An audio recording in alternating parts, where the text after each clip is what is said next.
Good morning, and thank you for joining us for today's press conference. If you need access to record or would like to ask a question, please indicate so in the chat. We will limit questions to one question per outlet today, and we are limited to 1 hour. If there are remaining questions in the queue when we conclude and you feel your question hasn't already been answered, please submit your questions in the chat or by email, and we will work to get you a response in writing. Thank you. Thanks again for joining us. We will now begin in just a few moments after we grant recording permissions.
I believe all permissions for recording have been granted. If you requested permissions in the chat, you should now be able to record. If you still need permissions granted, please leave us another message in the chat and we will take care of that right away. Dr. Vanderhoff, we will now hand it over to you to begin today's press conference. Terrific. Thank you very much, and good morning. I appreciate everyone joining us today. I'm Dr. Bruce Vanderhoff, the Director of the Ohio Department of Health. The Omicron variant continues to sweep through Ohio, fueling what is nothing short of a tidal wave of COVID-19 cases, unlike anything we've seen over the past 2 years. Our daily COVID-19 case counts remain historically high, averaging well over 17,000 new cases every day. Simply put, community spread is rampant. The Centers for Disease Control and Prevention's benchmark for community spread is the number of cases per 100,000 residents. And this benchmark has proven to be helpful throughout the pandemic in assessing the extent to which the virus is impacting our communities. It's also useful in comparing COVID-19 spread in different communities of different sizes. Now, what's considered high community spread is 100 cases per 100,000 persons. And right now in Ohio, our statewide average is just shy of 2,000 cases per 100,000. 2,000. That's more than 20 times what is considered high. And for context, you might recall that just as recently as July, our figure was as low as 19 cases per 100,000. The numbers clearly demonstrate just how easily Omicron is spreading. This variant is extremely contagious, and cases are skyrocketing as a result. In this Omicron surge, we need to remember that no one is untouchable. Fortunately, for many, it's manifesting as a simple common cold. And this is especially true for those who get symptoms despite being vaccinated. But don't underestimate this variant. Hospitalizations across Ohio have shattered records this month. 2 years into the COVID-19 pandemic, Ohio has surpassed 100,000 total coronavirus hospitalizations, and we passed that mark earlier this week. When it comes to hospitalizations, there is a widening gap between the vaccinated and the unvaccinated. These more severe hospital cases are still mostly among the unvaccinated. And with roughly 30% of Ohioans still unvaccinated, this is a very serious concern. Our hospitals are swamped, and hospitals in all corners of the state have had to take extraordinary measures, including postponing elective surgeries and other medical procedures. The Cleveland Clinic will be receiving federal assistance from a team of 20 U.S. Air Force medical professionals. That team will include nurses, physicians, and respiratory therapists. The clinic asked us for this support as hospitalizations were peaking, and the Ohio Department of Health, in coordination with the Ohio Department of Public Safety and the Ohio Emergency Management Agency, worked with the Federal Emergency Management Agency, known as FEMA, to seek assistance. The team will begin working next week at the main campus. Past deployments like this have lasted about 1 or 2 months. The Cleveland Clinic shares that this support will help them open closed beds and be able to accept more transfers. This is yet another example of how Ohio has taken statewide action to assist with coordination among hospitals and to decompress our hospitals. Adding more staff will benefit the entire region and will supplement the efforts of the National Guard and the existing staff in maintaining standards of care throughout this COVID surge. Now, in addition to the severe stress on our hospital systems, Ohio is facing an unprecedented demand for testing as national testing supplies are drained. Ohio is one of the first states to prioritize widespread distribution of free rapid testing kits and has purchased and distributed about 5.6 million free testing kits, 1.4 million in December alone. We provide these tests to schools, colleges, and universities that request them, as well as to local health departments and libraries for distribution in communities to anyone who might need them.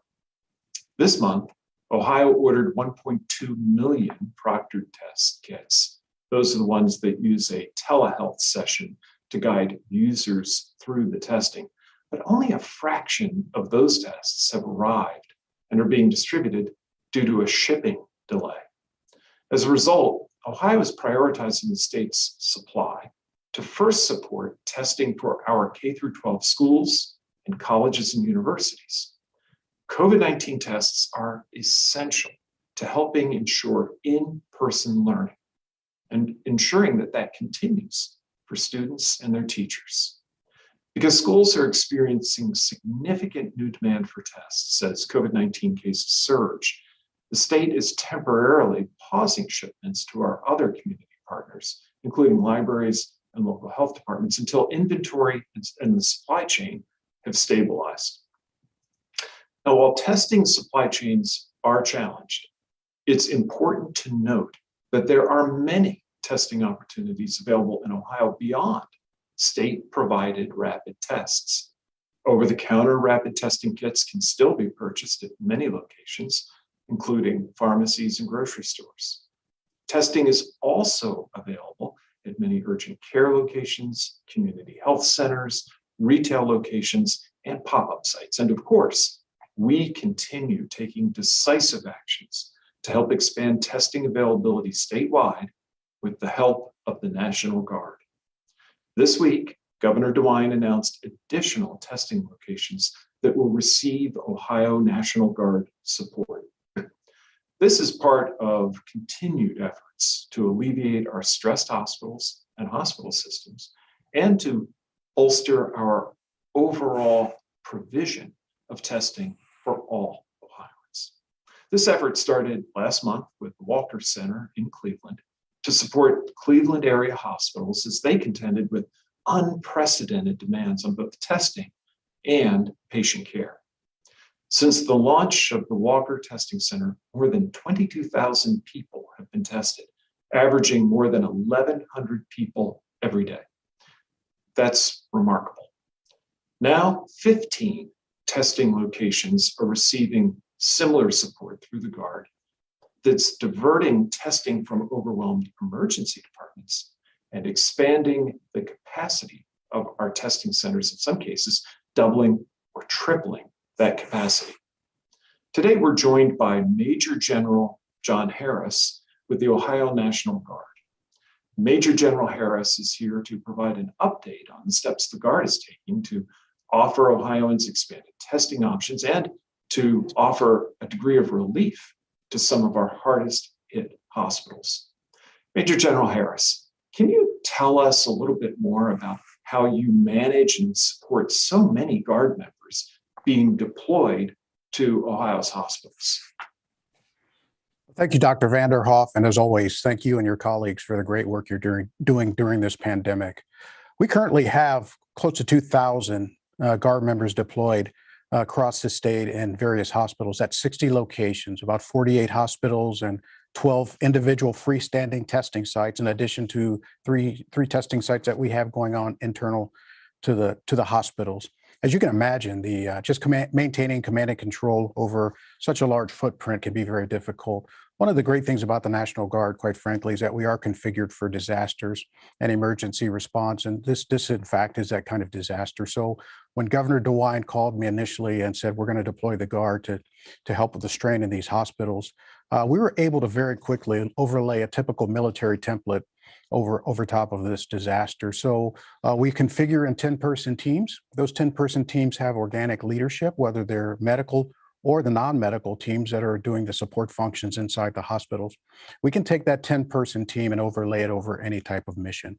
We take those teams that are disciplined and they're trusting and they have that organic cohesiveness, and we can very easily lift and shift teams of 10 basically to any location and put them on any type of mission. As long as they have the appropriate training, we know they're going to be successful. So in addition to standing up regional headquarters and a joint task force headquarters at the brigade level, we've created those 10-person teams, and it's proven very effective. We've also deployed our planning teams, as you know, Dr. Vanderhoff, to work every day with the Department of Health and Ohio Hospital Association, with your team, to forecast where this disease is going. And we can very easily lift those 10-person teams and configure them as building blocks to meet the mission anywhere in the state. And over the next few weeks, as we stand up additional testing sites, but also as we expand our footprint inside the hospitals, we can do that very easily and very quickly based on that structure. So to meet Governor DeWine's intent, which is being quick to need, being there quickly, and being able to configure ourselves to be agile enough to follow this disease and to meet the requirement wherever it falls. The National Guard's a perfect fit for that. And we continue to build out our capabilities to ensure that we have the proper support for our soldiers and airmen. So we have chaplains and counselors on our staff that we can deploy with these teams to coordinate with the ministry teams in the hospitals to make sure that our soldiers and airmen have the proper support there for their mental health in these stressful situations, just like the hospital staff. So the versatility that comes from the structure of the military, along with the very clear intent that Governor DeWine has given us, has made this mission not easy for us, but certainly one that we can sustain. Thank you, General. I've been particularly impressed by the Guard's ability to step in at our testing sites and really drive a dramatic increase in daily testing output. Can you tell us a little bit more about the work the Guard does at those testing sites and how they're able to support those increases in test throughput? Well, those 10-person teams with the organic leadership, We overlay those over the testing sites, and they roll in and they basically do whatever's needed at the site to help increase throughput. So the primary thing that we find them doing is swabbing, helping with the swabbing, collecting those samples, but they do everything from traffic control to administrative tasks, registration, checking folks in, checking them out, and that sort of thing, and just helping with general logistics around the site also. And we can scale that. So if a site has throughput that exceeds capability, we can simply lay another team over top of that site. And we find ourselves doing that with your planning teams pretty often. Dr. Vanderhoff is and we will here in the near future, is just looking at where that demand exceeds capacity, and we will be lifting and shifting resources to meet that demand.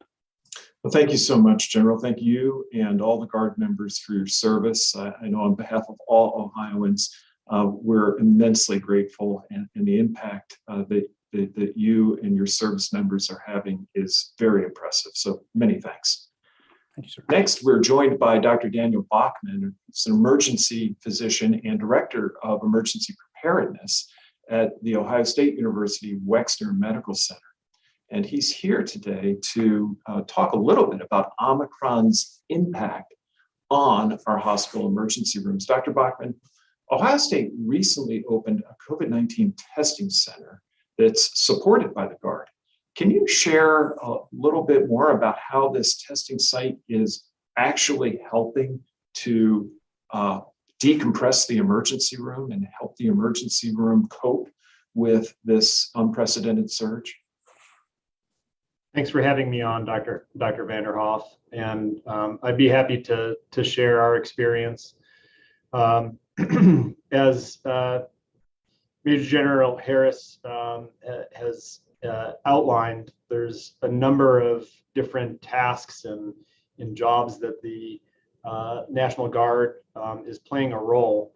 So at our testing site, we have a drive-through, high volume, high efficiency site, and they're filling some of the jobs such as directing traffic, doing some of the actual swabbing, some of the logistics work. And what that does is it allows that 1,000 patients or plus per day that we would otherwise have to absorb somewhere else in our system to be all concentrated at that site. We do still have testing capability in our hospitals and emergency departments and clinics and urgent cares, but with the volume that we're seeing, there's no way that we would be able to handle that in those places alone. So that testing site has really been a pressure relief valve for the super high volumes that we've been seeing.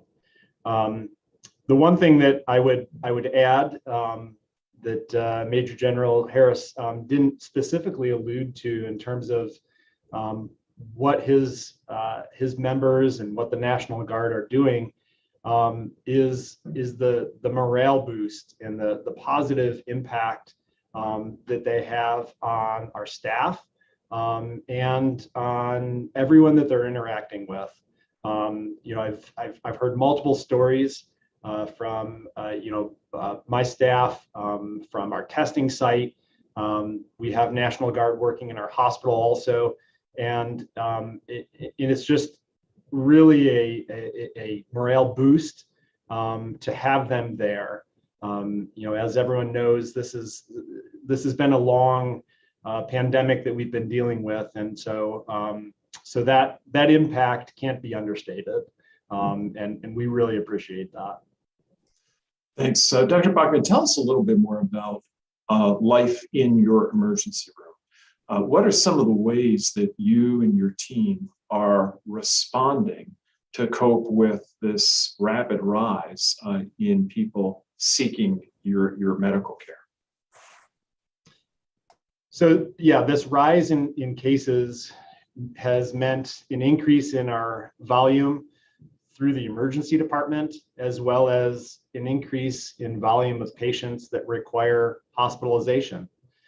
Most of the patients who require hospitalization are the unvaccinated patients, but that that impact is really being felt by all patients, because whether you're coming to the hospital with COVID or you're coming to the hospital with some other medical issue, the constraint on our capacity, the historic volumes that we're seeing, is being felt by everyone right now.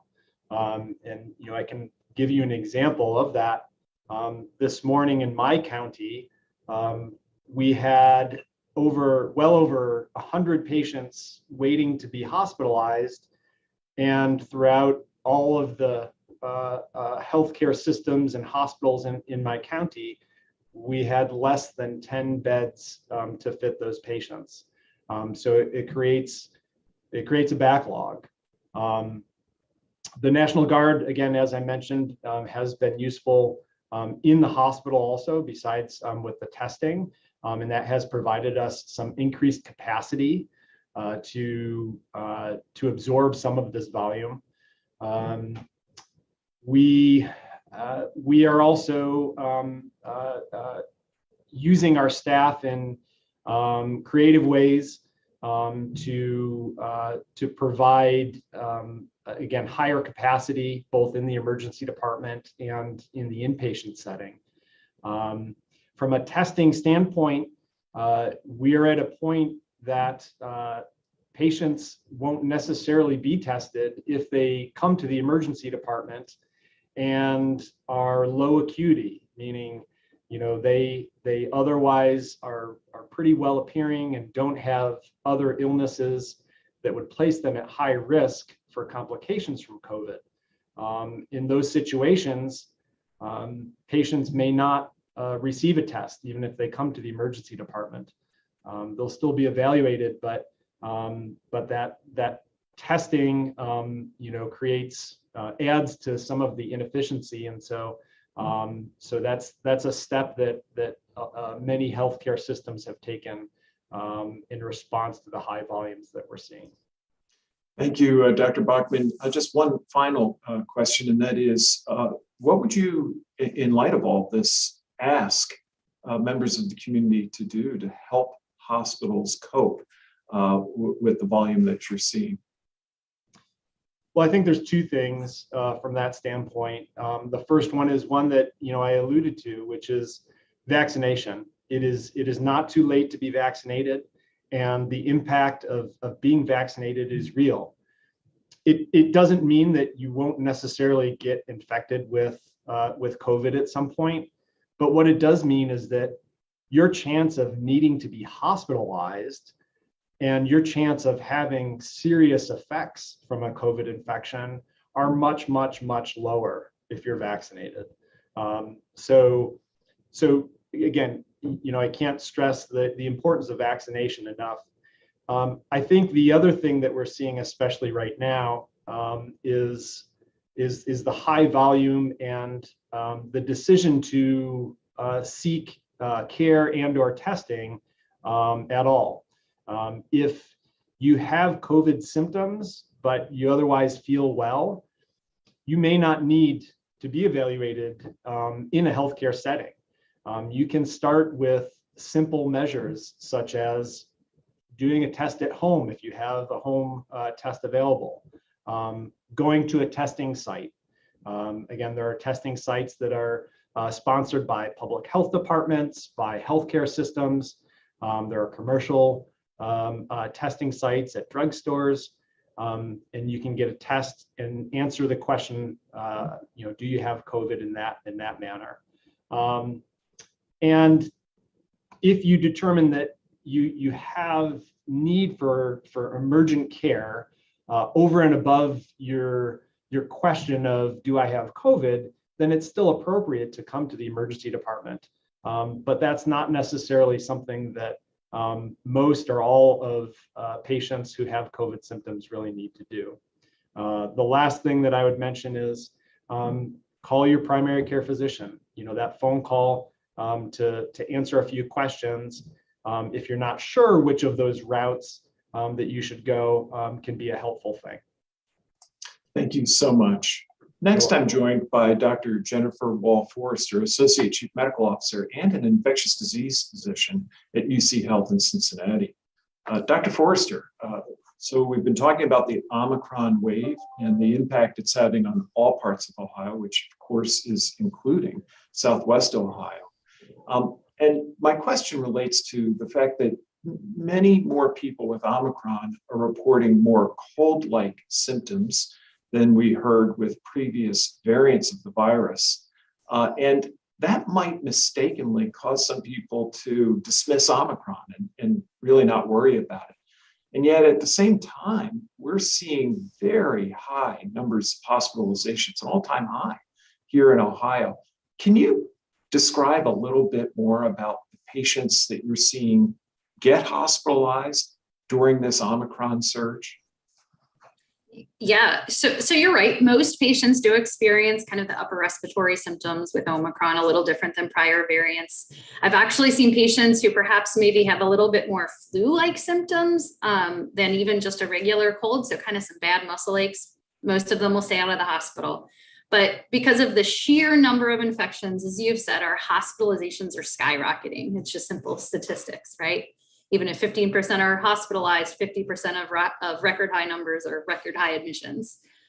We are seeing higher pediatric admissions this time around as well. Those who are admitted actually have similar symptoms to patients admitted with other variants, really related mostly to problems breathing. While we are seeing more people hospitalized, luckily there hasn't been as drastic an increase in those that end up in our ICUs, especially when they're vaccinated. But we are seeing similar numbers of patients in our ICUs as we did in the surge last year, and we have less staff. So it feels like more patients. By far, the patients in our ICUs with COVID are unvaccinated or severely immunocompromised, for whom really vaccines haven't been particularly effective. So how is your hospital coping with this surge in cases, this really unprecedented demand on hospital resources? Yeah, well, first I'll say healthcare workers are not immune from getting sick from COVID-19. And so we are seeing more staff than ever off of work right now because they're ill. For those of us that are left, to be honest, we're exhausted and trying to keep up with the additional stress on our healthcare system with minimal resources. Hospitals in our area are doing some of the same things that Dr. Bachmann mentioned. All of our healthcare services are stretched. Some are hospitals in this area, some of the procedures and surgeries that are elective are being delayed. We are desperately trying to balance getting our staff back to work as early as possible based on CDC guidance, but in a way that allows them time to get better and keep other employees and patients safe. We luckily actually here in Cincinnati have had our first deployment of Ohio National Guard troops, again, echoing the relief that brings to our healthcare system. They're helping with the mass testing site here in our city as well. It's my understanding that as the northern part of the state maybe starts to see some plateauing, that we may get more National Guard to help in our hospitals as well, as we're still on the rise here. This will definitely be a welcome sight. We're really just doing the best, struggling for sure, but getting through this, I hate to say another unprecedented time, but that's what it is. Thank you. And I'm going to ask you then the same question I concluded with Dr. Bachmann, and that is, as an infectious disease doc, what would you recommend Ohioans and your patients do to protect themselves, their loved ones, and their communities at this time? Everyone just needs to do their part. You had mentioned how important in-school learning is for kids. I have 3 kids of my own, so I 100% agree with you. And here in Cincinnati, besides the increase in hospitalization, some of our schools are being forced to go remote again because many kids and teachers are sick. And so again, that's something that is important to many people as well, in addition to the hospitalizations. None of us want to see that again. And I realize I probably sound like a broken record, but really it's because we do know some things that work. In order to protect yourself and others, wear a mask, maintain social distancing if you can, stay home if you're sick. unless you're sick enough to need hospitalization. Wash your hands and get vaccinated and get your booster if you're eligible. The CDC just opened up booster eligibility for even the middle-aged children. So we're really on a team here trying to combat this virus, and everyone on a team needs to do their part. So please help. Thank you so much, Dr. Forrester.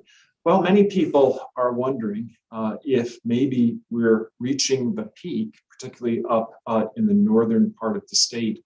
And while we see hopeful signs, the answer right now is we just don't know. We're continuing to watch the numbers and are encouraged to see some indications of a start to a downturn in some of the areas that were first hit the hardest. But we're very far from being out of the woods. Other parts of the state are now experiencing also unprecedented cases and hospitalizations. If we've learned one thing about COVID, it's that it is extraordinarily unpredictable and things can change dramatically and quickly. The bottom line is this: COVID-19 is not going away, and Omicron is not just a little cold for everyone. Lives are still at risk, and lives, sadly, are still being lost. Indeed, we've had to say heartbreaking goodbyes to more than 30,000 Ohioans because of COVID-19. These are our mothers and fathers, grandparents, sometimes siblings and children, not to mention friends and coworkers. So now more than ever is the time to take extra steps to ensure that you're protected, that your loved ones are protected. And if you're vaccinated, know that you might get infected, but the odds are against you getting severe illness. On the other hand, if you're not vaccinated, you're taking a big gamble on your own health and wellness. More than 6.4 million Ohioans are now fully vaccinated, and more than 2.9 million are boosted. But millions of Ohioans still are not. If you're not vaccinated, please talk to your healthcare provider and get the facts. And then please consider getting vaccinated. The most important thing we can do is to take the steps that will protect ourselves, our loved ones, and our communities at this time of very high spread. Right now, we also have to remember that we have to ensure our hospitals remain in a position to meet the critical healthcare needs of all Ohioans, not just those with COVID. How can we help our hospitals? Well, we've heard a lot from our guests so far, but another consideration is donating blood. Blood donations have been low throughout the pandemic, but now as hospitals are particularly challenged, many of the areas of our state are facing critical needs. Community blood donations are needed now more than ever. And I'd encourage you to visit givingblood.org to find out how to donate near you. Next, let's remember to do everything we can, as Dr. Forrester said, to stay healthy and reduce community spread. Layered prevention strategies will increase our odds of avoiding severe illness. The winning combination is vaccination and timely boosters, along with testing if possible, staying home if you feel even the least bit sick, masking indoors, especially in a crowded environment, proper ventilation, and regular hand washing. These strategies can help prevent the spread of COVID-19 as well as flu and other illnesses this winter. Now, if you have cold-like symptoms, but you're just not sure if it's COVID, I'd ask you to make the assumption that it is. Mask up, isolate yourself to further reduce the spread of COVID in the community. And remember, even with few or no symptoms, you can pass COVID-19 along to someone else who might end up in the hospital or worse. So don't take chances. Let's stay vigilant. Together is the only way that we can help reduce the spread of COVID-19. Thank you. And now, Michelle, I think we can jump to questions. Thank you, Dr. Vanderhoff. Our first question is from Dan DeRose with WOIO. Good afternoon, everyone. Thanks for taking the time for us reporters. It's truly a benefit. Dr. Vanderhoff, I'd like you to address this new step. President Biden, just in the last hour, announcing sending out military medical personnel, as you addressed, 20 into the Cleveland Clinic. What does that say about where we are, that just six states are getting this help that does include Ohio? And is 20 enough for a place like Cleveland Clinic? Yeah, thank you so much. Well, I think that what we see in the president's action is a clear validation of the fact that Ohio has been on the front end of this surge, along with a number of other states, and that additional support and help is needed. And of course, as I shared, we worked very closely with the emergency management authorities here in the state and the Cleveland Clinic and others to complete that request, which made it possible for us to receive that additional help.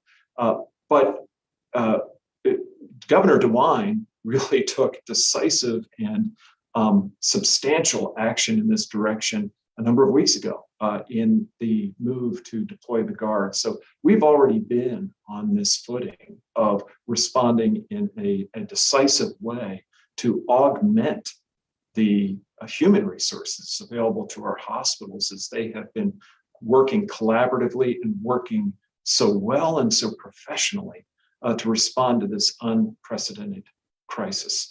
You know, one of the recognitions that I think needs to be underlined in all of this is recognition of our tireless healthcare heroes, the people who work in our hospitals, whether they be nurses or respiratory therapists, pharmacists, doctors, or the many people who help the operations of the hospital function effectively, have just worked tirelessly over the course of many, many, many months, and have once again stepped up and are taking on extra hours and extra duties and responsibilities.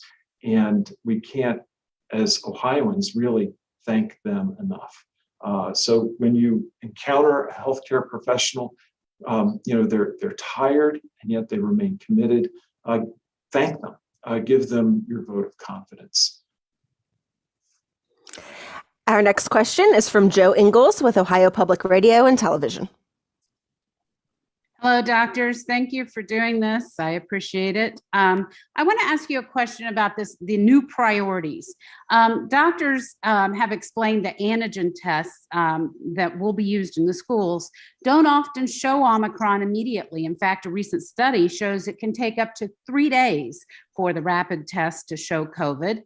And according to the Ohio Department of Education's website on January 6th, less than half of the state school districts require all of their students to wear masks in schools.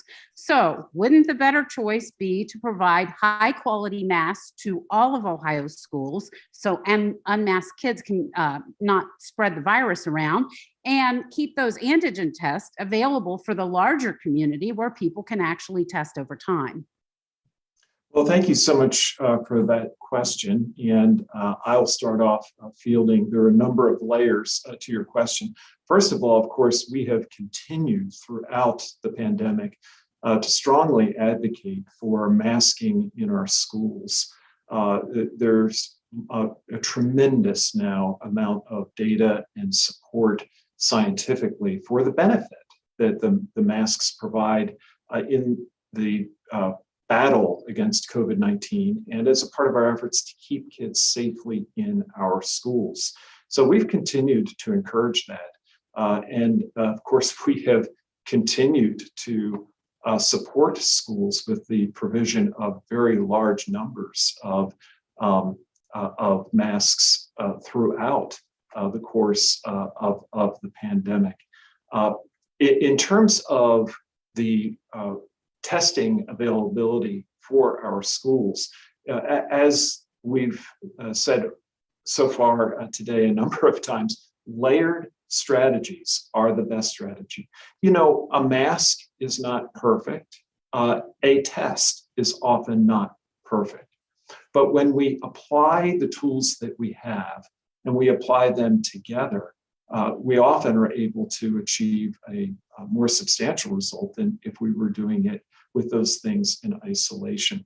The good news is that the tests that we have, the rapid tests that we have, do in fact detect the Omicron variant, even if there may be, in some circumstances, a little delay in the time frame for that detection to occur. And by the way, that is still under careful scientific scrutiny. So we don't yet fully understand that situation.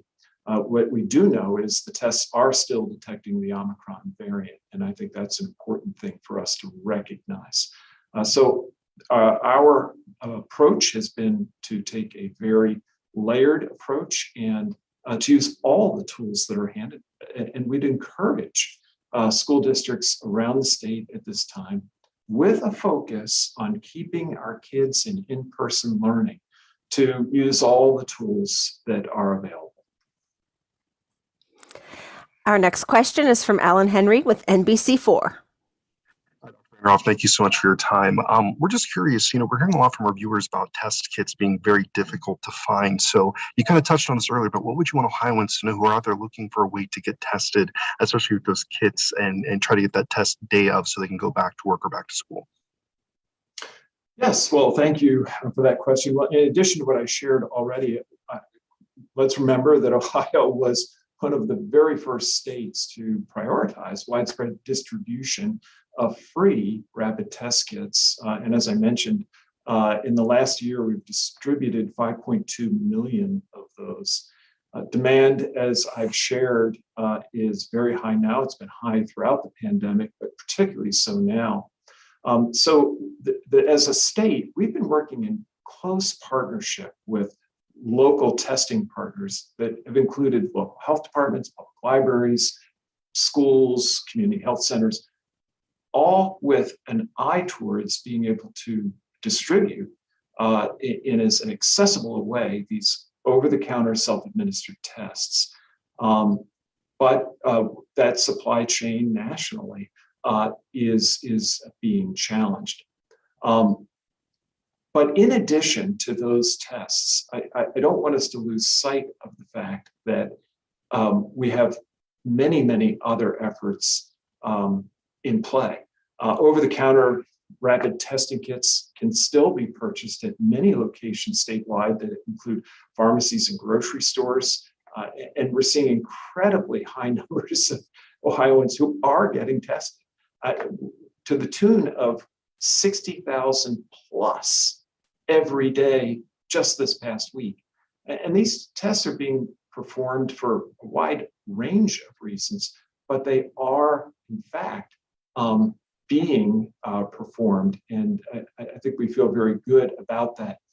Very important part of that, of course, has been the effort that we've undertaken with the Ohio National Guard. And we've seen the impact of the Guard's work and talked a little bit about that here today.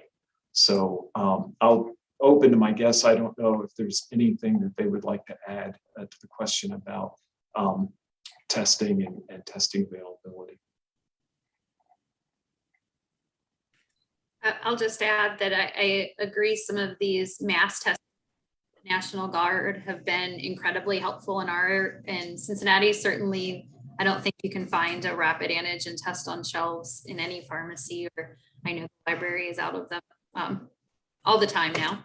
I would say I know that may be difficult for maybe people in the more rural areas. I know the mass testing areas are generally in the urban areas, but touching base with your healthcare provider may have a way to get you tested at their location, or have connections otherwise too. Again, trying to keep people out of the emergency room, as Dr.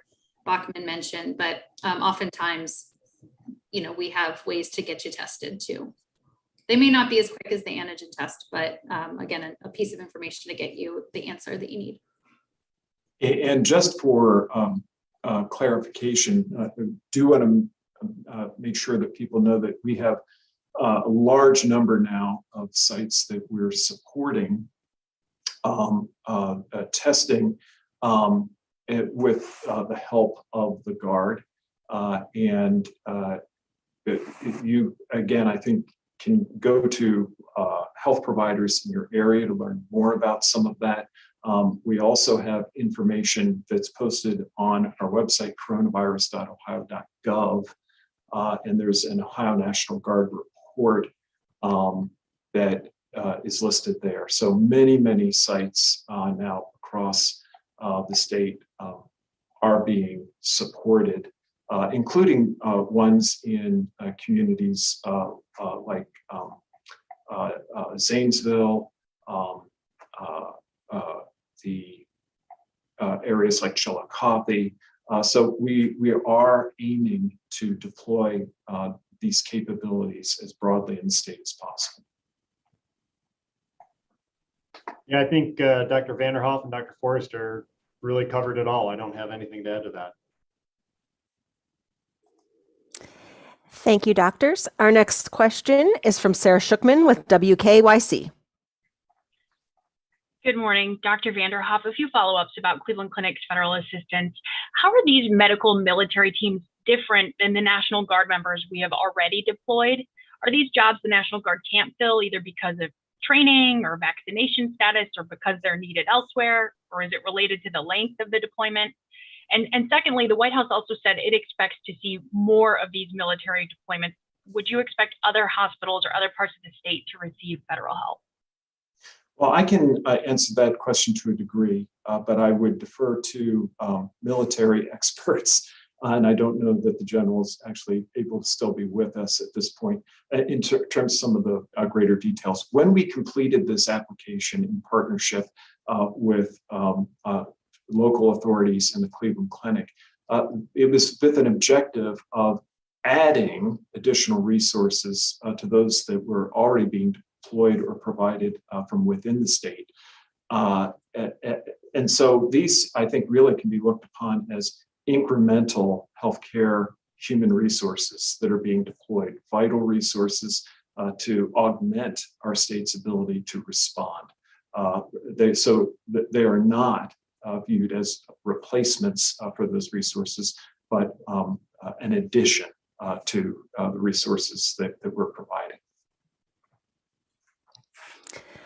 Our next question is from Maya Belay with Fox 8. Hi, doctor. Thanks for taking this question. I have a follow-up to the one that was just asked. I'm wondering just the selection process for which hospital was chosen. Earlier, you mentioned the Cleveland Clinic was selected for this federal aid because they requested additional. Are we to assume that no other hospitals reached out to you for this specific aid? And what would the timeline be for other hospitals receiving a similar type of assistance? Well, thank you for that question.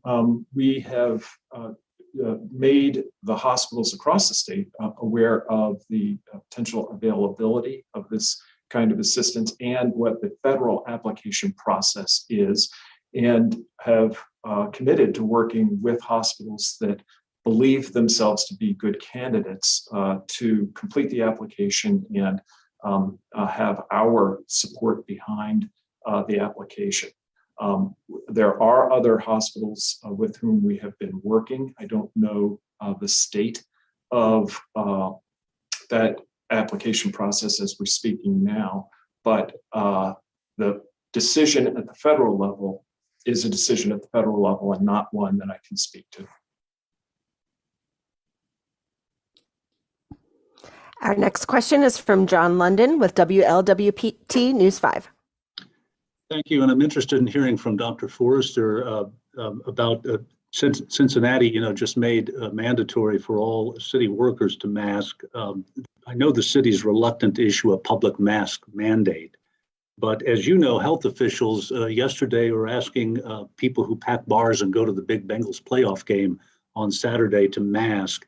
So I'm as a physician, would a public mandate to mask be counterproductive, do you think? And is persuasion too soft a step at this point?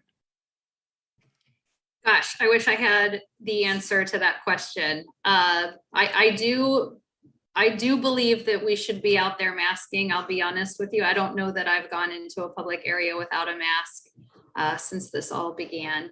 And certainly at these areas, at these playoff games, Who Day, that where you're going to be in so close contact with a lot of people and hopefully, yelling and cheering. I think we've seen in the past, backlash from mandates. I really believe that, again, if we can all just do our parts, I wish I had the answer to appropriate and the best way to persuade everyone. But remember, every time someone sees, I hope that every time someone sees me wearing a mask and feeling comfortable with it, or my children wearing a mask and feeling comfortable with it, and, still, maybe being outside and smiling and, talking to people about why I wear a mask or whatnot, that hopefully that moves on and maybe makes another person feel more comfortable as well. And I think that, again, leaders in different areas wearing masks is often people take that and say, oh, okay, they did it. I should do it too. So again, the more people that are out there wearing masks, I think the more comfortable it is for everyone to do the right thing. Can I add something to Dr. Forrester's comments?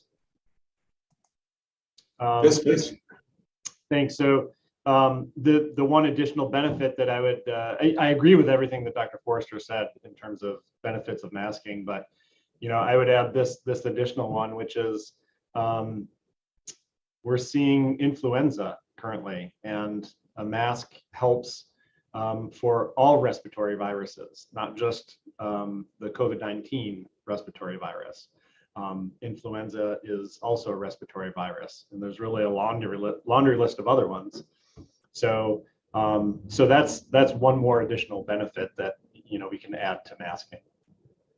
And influenza is out there this year. We didn't see much of it last year, likely because we were all separated quite a bit, and masking was a little bit more prominent. But there have been schools closed here in Cincinnati. I think I mentioned this before, because of influenza as well.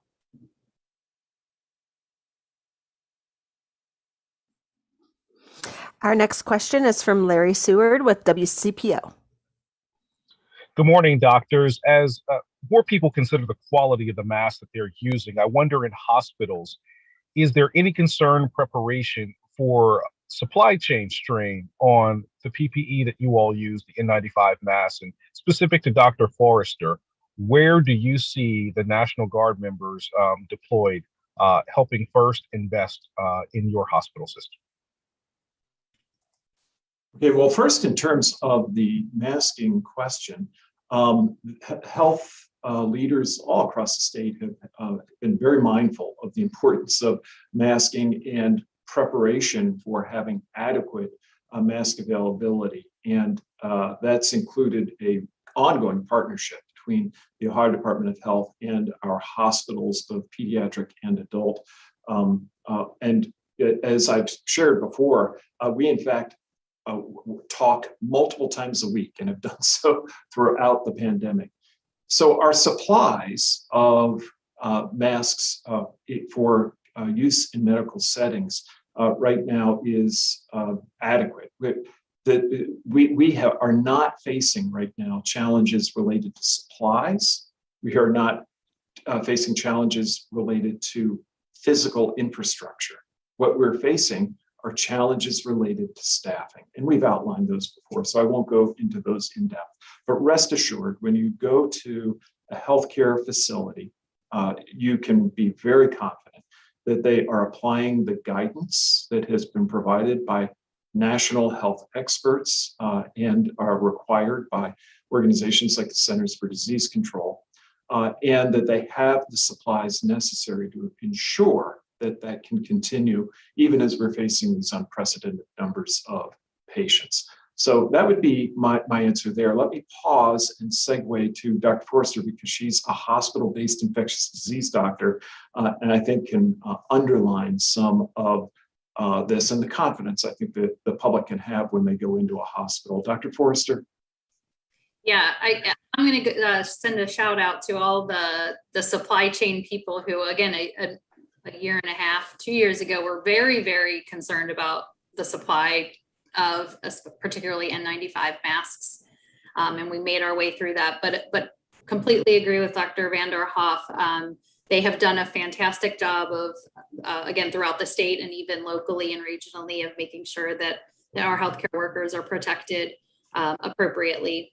And, we have learned over time and have, in case that would ever happen again, which again, I am assured by our supply chain group that we are in good places right now, which is, again, I have full confidence that we are not going to end up in the kind of worried phase that we were, almost 2 years ago.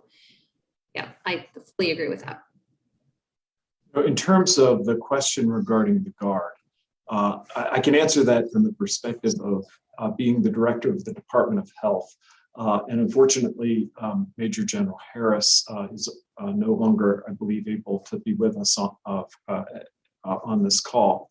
But let me share with you again the information that I know from my perspective.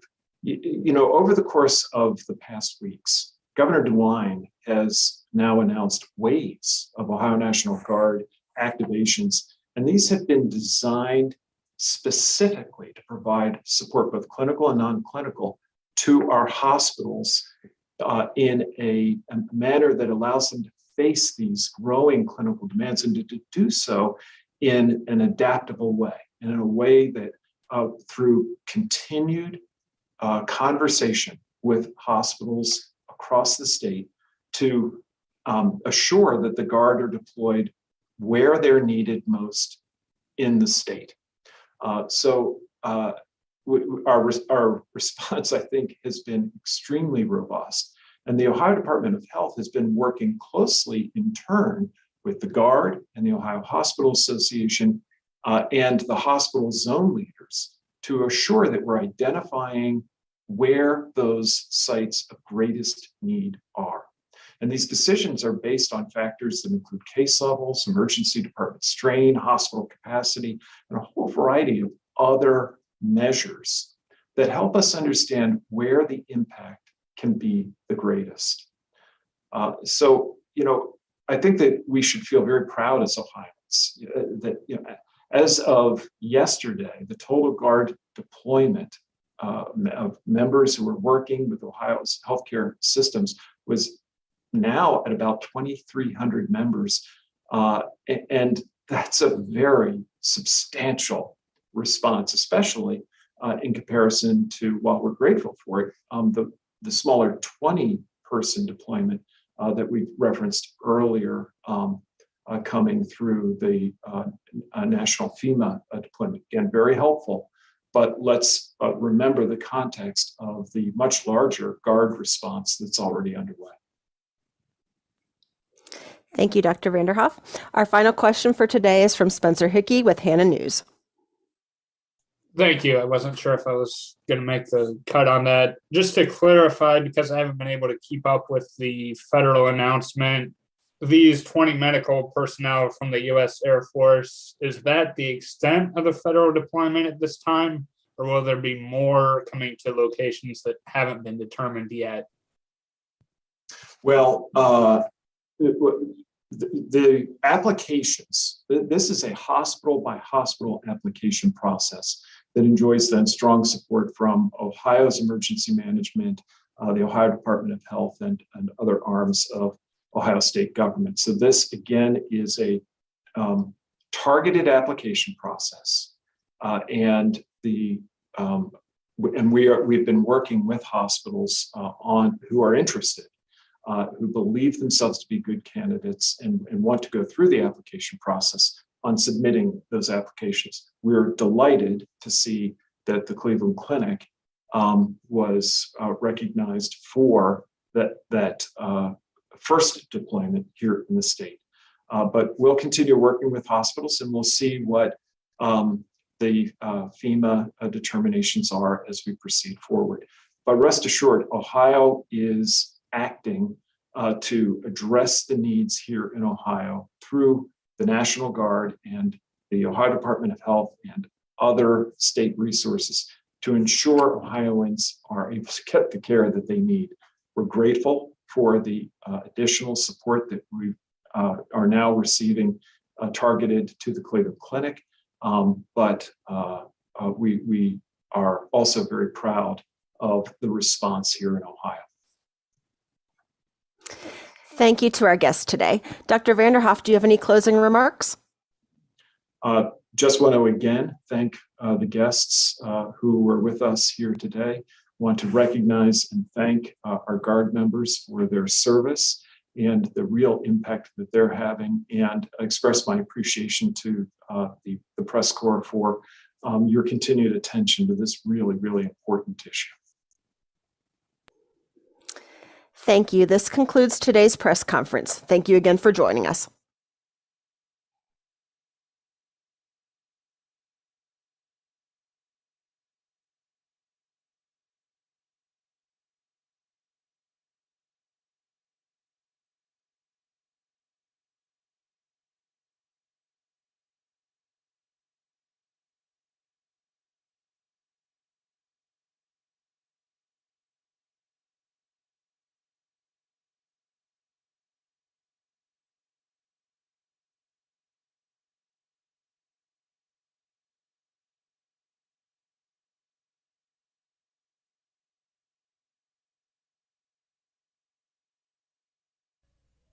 Hello, I hope you are all. My favorite was most of the day with Adjutant follow.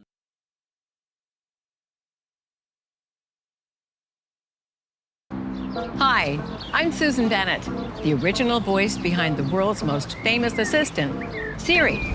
Being a famous voice assistant is truly a privilege. At the next intersection, take a left. Welcome to Achilles Math. According to the Ohio Department of Education, there was an overall 14.7% decrease in proficiency from pre-COVID. Welcome to Achilles Math. According to the Ohio Department of Education, there was an overall 14.7% decrease in proficiency from pre-COVID to the 2020-2021